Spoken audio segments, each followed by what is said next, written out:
আমি বুঝি না। আরে আমি বুঝি না রে, আমি বুঝি না। আমারে কিডা গাঁজা খাওয়াই দিছে, আমি গাঁজা খাইয়ে এখন পথে পথে আসি রে। আমি এই জন্য কান্দি।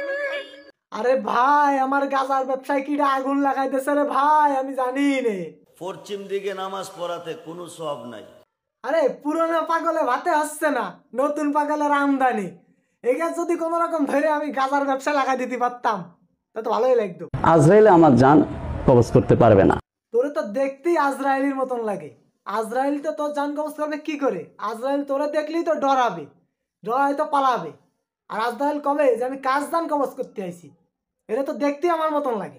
রাত্র যত গভীর হয়, রাত যত গভীর হয় চোরের তত উপদ্রব বাড়ে।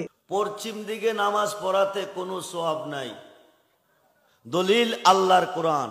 তাহলে কোন দিক ফিরে নামাজ পড়তাম? পূব দিকে না উত্তর দিকে না দক্ষিণ দিকে?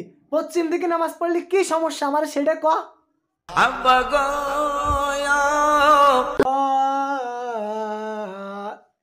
এক পাগলের লাগাই দিলাম গাঞ্জার ব্যবসাতে, সে পাগল এখন স্টেজে উঠে কি শুরু করেছে দেখেন।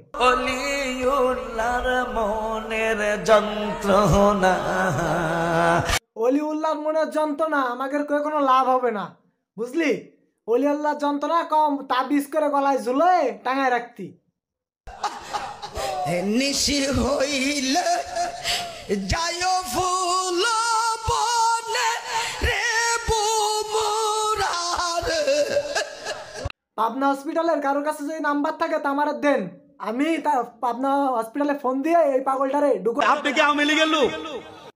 হ্যাঁ, আমি আমলিকির লোক। কি সমস্যা ক, কি সমস্যা ক। একেবারে বাইরে আড্ডি বাংবাম। কি করলি তুই? বড় আমার হাড্ডি ভেঙে ফেলে দিবি? কত বড় তোর ক্ষমতা, কত বড় সাহস তোর! একদম একদম আওয়ামী লীগের চামচামি এখন আর চলবে না। আমরা কি আমলিকি চামচামা করে নাকি? আমরা বিএমপির চামচামা করি, জামাত ইসলামের চামচামা করি, আরো কত দলের চামচামা করি জানিস? আমরা আমলিকি চামচামা করতে